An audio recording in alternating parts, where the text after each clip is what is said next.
नमस्कार, आप देख रहे हैं न्यूज 18 बिहार झारखंड। मैं हूं आपके साथ रुचिका। आज बुलेटिन की शुरुआत करेंगे बड़ी खबर के साथ। खबर खूंटी से है, जहां तोरपा सिमडेगा मार्ग पर बनई नदी पुल के ध्वस्त होने के बाद खतरा और भी ज्यादा बढ़ गया है। टूटे पुल का एक हिस्सा एक तरफ झुकता जा रहा है, जिसके नीचे ही डायवर्जन बनने का प्लान है। आपको बता दें कि इसके लिए निविदा निकाली गई है। 16 जुलाई तक डाइवर्जन के लिए निविदा जमा करने की आखिरी तारीख है और ऐसे में डाइवर्जन बनाने का प्लान ही सवालों के घेरे में है। आपको बता दें कि डाइवर्जन के बन जाने के ये जो रास्ता है वो सीधे अमरेश्वर धाम से जुड़ जाएगा और ऐसे में एक तरफ झुक रहा पुल बड़े हादसे का सबब बन सकता है।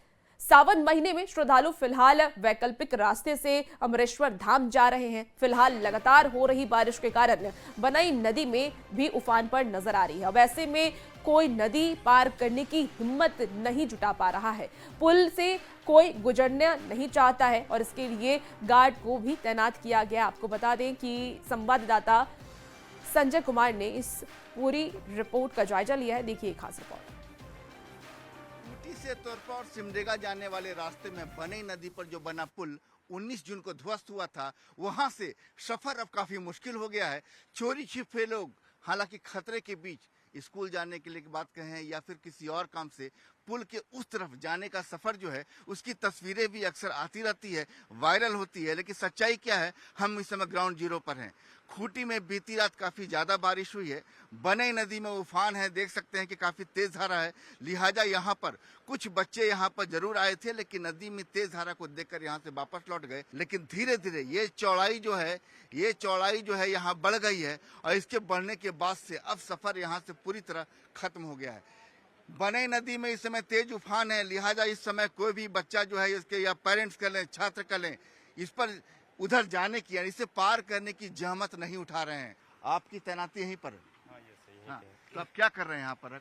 यहाँ पे हम जैसे देखिए, जो भी स्कूल बच्चे आते हैं या कोई भी बाहर से जैसे पूजा के लिए इधर से आते हैं, वो लोग को वापस लौटा दिया जाता है। फिर वहाँ से जैसे रास्ता बनाई है, वहाँ से उधर वापस वो लोग चले जाते हैं पूजा के लिए। तो आपकी तैनाती कब से है यहाँ पर? मेरा यहाँ से 8 बजे से रहती है, 8 बजे से रात तक।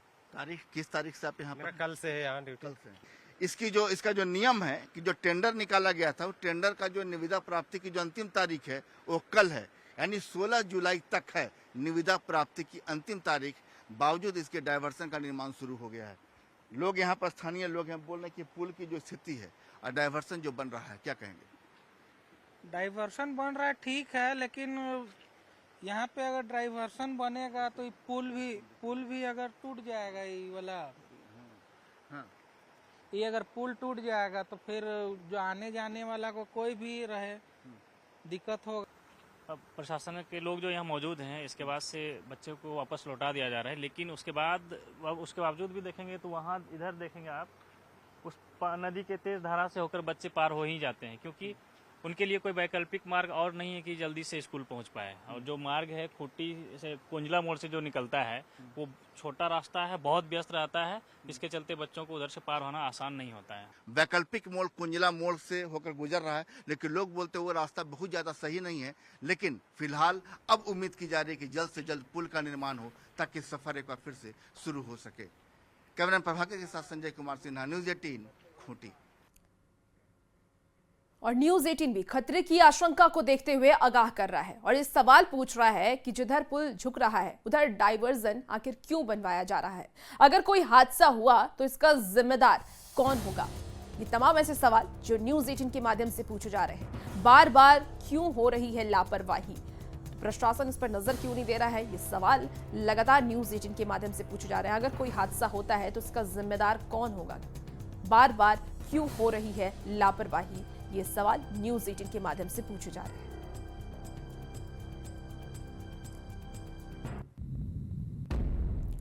और खूंटी में बनई नदी पर बने पुल के ध्वस्त होने के बाद गाड़ियां कुंजला मोड़ से ग्रामीण रास्ता होते हुए सिमडेगा की ओर जा रही है। रूट डाइवर्ट होने से ग्रामीण पुल पर दबाव पहले से काफी ज्यादा बढ़ गया है। बनई नदी पर बने इस ग्रामीण पुल की हालत पहले से ही अच्छी नहीं है। जरूरत से ज्यादा बालू उठाव और अंदर से खोखला होने की वजह से ये पुल बेहद ही कमजोर हो गया है। गांव वालों ने जुगाड़ के जरिए पत्थर और लकड़ी के खूंटे से पुल की मेड़ को बचाने की कोशिश भी की है, लेकिन पुल पर लगातार बड़े बड़े वाहनों का गुजरना, बनई नदी की तेज धारा के बीच ये पुल भी कब तक टिकेगा इसकी गारंटी नहीं है। मार्ग पर बनई नदी पर बना पुल जो है ध्वस्त हो गया है, लेकिन उस पुल पर जितने भी वाहन पहले गुजरते थे सभी का रूट अब डाइवर्ट कर दिया गया। रूट कहां से है तो उस पुल के पहले 800 मीटर तकरीबन पहले कुंजला मोड़ के पास से रूट डाइवर्ट कर दिया गया है और हम इस समय जो रूट है वहां पर जहां कुंजला मोड़ के पास जहां से ये रूट डाइवर्ट किया गया है वहां पर जो पुल बना है वो पुल पर इस समय दबाव काफी ज्यादा है, क्योंकि तमाम वाहन अब इसी पुल से होकर सीधे आपको तोरपा कह लें या सिमडेगा कह लें या फिर और किला, तमाम लोग इसी पुल से होकर गुजर रहे हैं। ऐसे में एक ग्रामीण पुल है, लेकिन इस पर दबाव काफी ज्यादा बढ़ गया है, क्योंकि स्टेट हाईवे पर बना पुल ध्वस्त हो गया और ऐसे में ग्रामीण पुल पर दबाव बढ़ गया है, क्योंकि अब रास्ता जो है यहीं से रूट को डाइवर्ट कर दिया गया है। ऐसे में ग्रामीण बता रहे हैं ये इस पुल की भी स्थिति हालत अच्छी नहीं है, ये पुल भी अंदर से खोखला हो चुका है और कभी भी बड़ा हादसा हो सकता है। हमारे साथ को ग्रामीण उनसे बात करेंगे कि जैसे रूट डाइवर्ट कर दिया गया कुंजला मोड़ से, अब तो सभी गाड़ियां इधर से होकर जा रही है, तो ऐसे में इस पुल की स्थिति क्या है वर्तमान में? ये भगवान भरोसा चल रहा है सर, ये भगवान भरोसा चल रहा है, कभी भी टूट सकता है। ये क्या बोलते हैं, पब्लिक बहुत आना जाना बहुत परेशानी हो रही है इस रोड में। जैसे स्कूल जाने के हम छोड़ते हैं तो बच्चा को बहुत तकलीफ होती है और जैसे पब्लिक लोग को भी बहुत तकलीफ होती है। पुल की बात करें तो ये पुल के बारे में कहा जा रहा है कि पुल अंदर से खोखला, ग्रामीणों ने मरम्मत की है, क्या है उसमें बताइए? मरम्मत इसलिए किया गया है कि क्या बोलते पूरा खोखला हो गया है, नीचे से पूरा मिट्टी बालू सब खत्म हो गया है। इसी कारण किसी तरह हम लोग जोड़ जाड़ के बनाए हैं। ये जो बांस की जो देख रहे हैं कि आप लोगों ने खूंटा लगाया है, वहीं पर हम लोग मिट्टी क्या बोलते पत्थर वगैरह लगा के जेक लगा के अभी खड़ा किए हैं। सिमडेगा जो पुल है जो कि स्टेट हाईवे है जो ध्वस्त हो चुका है, तो रूट डाइवर्ट कर दिया गया है इसी कुंजला मोड़ के रास्ते। अब तमाम गाड़ियां जो है इसी से होकर गुजर रही है। ऐसे में ग्रामीण पुल पर अब दबाव ज्यादा है और ये वास्तव में जुगाड़ तंत्र के जरिए ये पुल अभी तक चल रहा है। जो ग्रामीण बता रहे हैं कि पत्थर या लकड़ी के खूंटा यहाँ पर देख सकते हैं, बड़ी बड़ी गाड़ियां जो है बस ट्रक इससे गुजर रहे हैं, लेकिन ग्रामीणों को अंदेशा है कि कभी भी इस पुल पर ज्यादा दबाव होने और अंदर से खोखला होने की वजह से यह पुल भी ध्वस्त हो सकता है। कैमरामैन प्रभाकर के साथ संजय कुमार सिन्हा, न्यूज 18, कुंजला मोड़, खूंटी।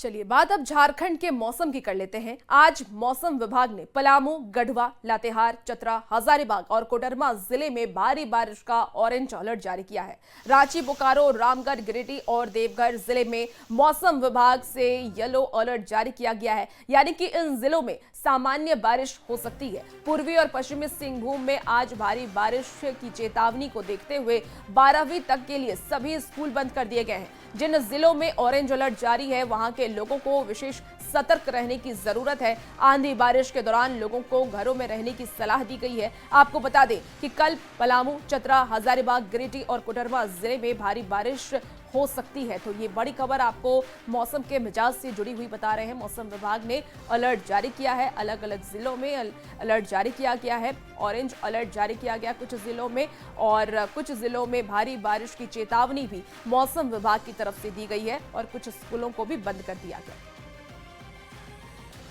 पर मानसून के महीने में आसमान में बादलों की बेचैनी कुछ ज्यादा ही है और मौसम विभाग का पूर्वानुमान है कि आज राजधानी रांची में भारी बारिश हो सकती है। राजधानी रांची आसपास के जिले खूंटी, सिमडेगा, गिरिडीह, धनबाद और संथाल के जिलों में भी भारी बारिश का पूर्वानुमान जताया गया है। साथ ही ऑरेंज अलर्ट जारी किया गया है। हम इस समय रांची खूंटी बॉर्डर पर हैं, जहां देख सकते हैं कि एक नदी है जोड़ा पुल पुदी नदी।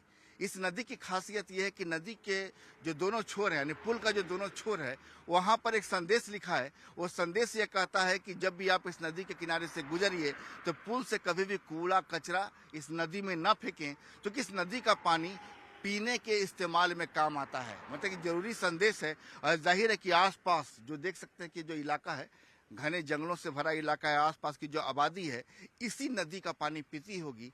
तो ऐसे में समझ जाइए कि नदी जो ताल तलैया है, झारखंड की नदियों की जब बात करते हैं तो देखिए ये नदियों का जो स्रोत होता है वो वास्तव में बारिश ही होता है कि बरसात के मौसम में नदियों में आप पानी देखते हैं। ऐसे में जो आबादी होती है उसके लिए जो पेयजल का ही एक जरिया होता है। तो मौसम का मिजाज जो है इस बार बदला है और मौसम का मिजाज बदलने से अब सीधे जो है हर दिन का जो पूर्वानुमान आ रहा है बारिश को लेकर, मध्यम बारिश को लेकर, ग्रामीणों के चेहरे खिल रहे हैं। क्योंकि भारी बारिश का मतलब है नदियों में पानी बढ़ जाना, तालाब में पानी बढ़ जाना, साथ ही चेहरे पर मुस्कान का भी बढ़ जाना।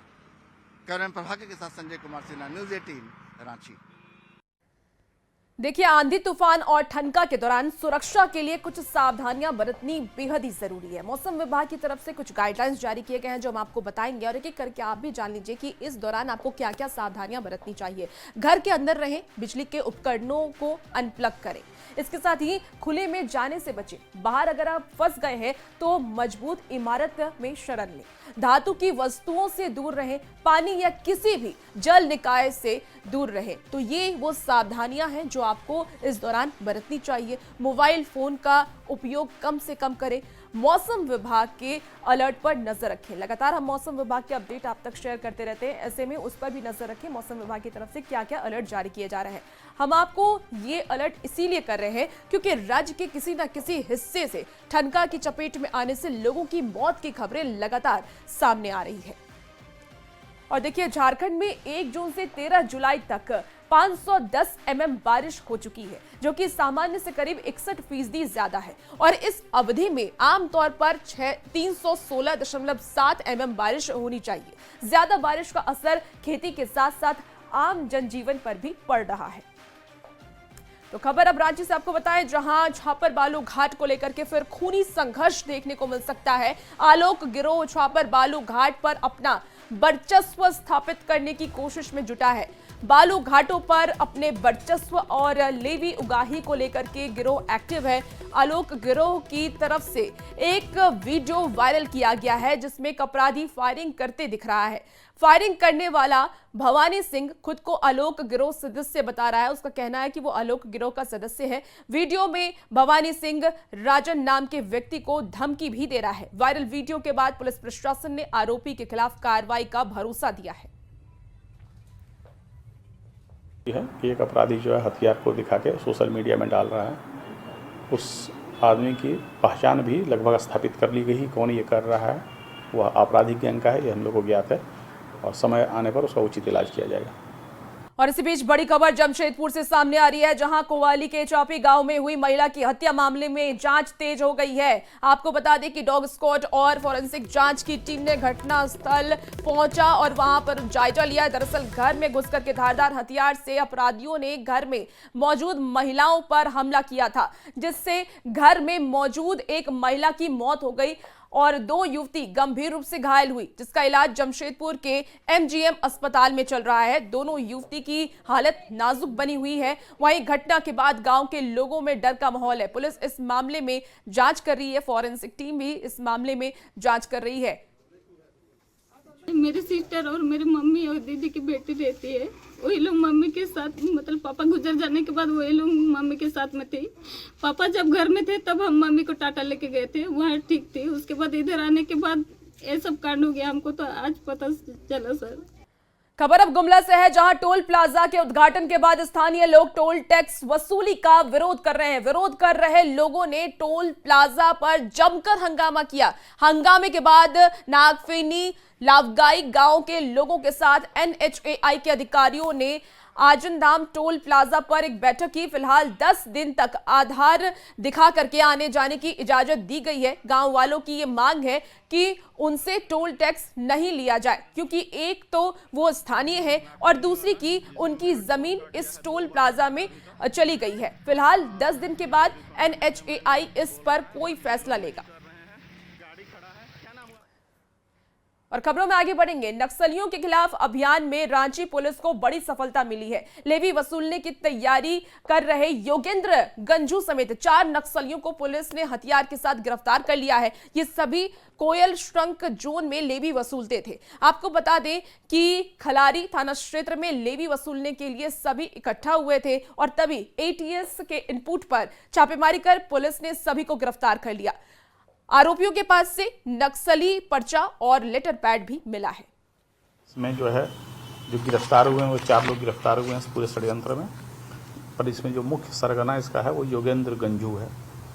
योगेंद्र गंजू पूर्व में भाकपा माओवादी का सब जोनल कमांडर रहा हुआ है और यह उस कांड में भी शामिल था जिसमें एक पुलिसकर्मी के पेट में चीर करके बम डाला गया था।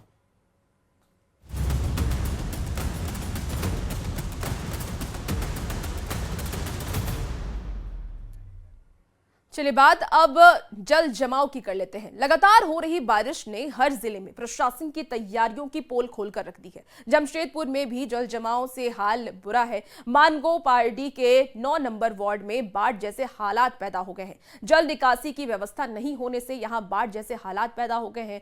कई घरों में पानी घुस गया है। एक प्राइवेट स्कूल जल जमाव के कारण बीते 15 दिन से बंद है। लोग काफी ज्यादा परेशान हैं, लेकिन उनकी कोई भी सुनने वाला नहीं है।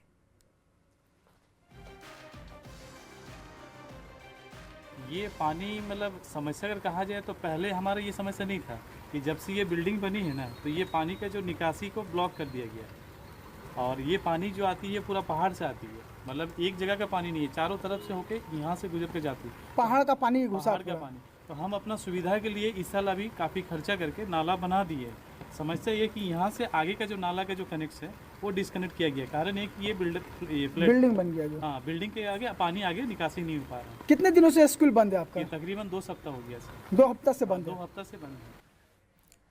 बरसात में बदहाली की अगली तस्वीर आपको गुमला से दिखाते हैं, जहां ससई रोड के बाजार टार में लगने वाले साप्ताहिक हाट में पानी की निकासी की कोई व्यवस्था ही नहीं है। हर तरफ कीचड़ और कचरा फैला हुआ है और इस हाट से नगर परिषद को लाखों का राजस्व मिलता है, लेकिन उसके बाद भी इस बाजार का ये हाल है जो कि आप तस्वीरों में भी देख पा रहे हैं। यहाँ ना तो जल की कोई निकासी की व्यवस्था है और ना ही साफ सफाई का कोई इंतजाम यहाँ पर है। सारे जगह पानी जमा हो जाता है। पानी का निकासी नहीं है, डस्टबिन नहीं है, कचरा फेंकने का मेन व्यवस्था नहीं है कि बाज़ार वाले जितने भी आते हैं, जहाँ पाते हैं, जहाँ दुकान करते हैं, वहीं पे ही कचरा फेंकते हैं। अगर बाजार समिति के द्वारा जबकि पैसा हर सप्ताह वसूली किया जा रहा है, उसके द्वारा अगर कचरा फेंकने के लिए एक डस्टबिन दे दिया जाए तो कचरा इधर उधर नहीं फेंकाएगा। चलिए बात हाथियों के आतंक की कर लेते हैं, जहां गिरिडीह के सरिया प्रखंड में हाथियों का झुंड उत्पात मचा रहा है। बीती रात मंधानिया गांव में 4 जंगली हाथी घुस गए। हाथियों ने कई घरों की दीवार को भी तोड़ दिया है। एक घर में तो खिड़की तोड़ करके कमरे में रखे चावल, आटा और आलू हाथी खा गए। जंगली हाथियों के झुंड ने मक्के की फसल को रौंद दिया। गांव वालों ने रात 1 बजे तक पटाखा फोड़ करके और 3 बजा करके आपको बता दें कि हाथियों को खदेड़ा है। अभी हाथियों का झुंड जंगल की ओर चला गया है, लेकिन बीती रात गांव में जिस तरह से हाथियों ने उत्पात मचाया उससे लोग डरे हुए हैं, सहमे हुए हैं। पीड़ित वन विभाग से मुआवजे की मांग कर रहे हैं। आज कई वर्षों से हाथियों की झुंड आती है और नुकसान करके चली जाती है और आज बीते रात करीब 1 से 1:30 बजे के बीच में 4 हाथियों की झुंड आई, जिसमें कई दीवार, कई फसलों और कई खिड़कियां को भी नष्ट किया। इससे वन विभाग से हम लोग मांग करते हैं कि जिनका भी नुकसान हुआ है उनका उचित मुआवजा के साथ और इसके हाथियों को रोका के जाए, इस पर भी पहल करें। तो आइए आपको बताते हैं कि अगर अचानक आपके गांव में जंगली हाथी आ जाएं तो आपको क्या-क्या सावधानी बरतनी चाहिए। देखिए, हाथियों को आप बिल्कुल छेड़े नहीं, भगाने के लिए ढोल बजाएं, 3 बजाएं, जिससे कि हाथी वहां से भाग जाए। मिर्च जला करके भगाएं, हाथियों के पास आप बिल्कुल भी नहीं जाएं और वन विभाग को तत्काल इसकी सूचना दें। तो देखिए, हाथियों को भगाने के जो तरीके हैं वो इस वक्त हम आपको टीवी स्क्रीन पर दिखा रहे हैं कि करके ग्राफिक्स के माध्यम से आप देख भी पा रहे हैं कि किस किस तरीके से आप हाथियों को भगा सकते हैं, क्योंकि लगातार झारखंड में हाथी तांडव मचा रहे हैं और लोगों में दहशत का माहौल है और इसी को लेकर के अब वन विभाग ने कुछ गाइडलाइंस भी जारी किए हैं। फिलहाल इस बुलेटिन में इतना ही। खबरों का सिलसिला न्यूज़ 18 बिहार झारखंड पर जारी है। बने रहिए न्यूज़ 18 के साथ।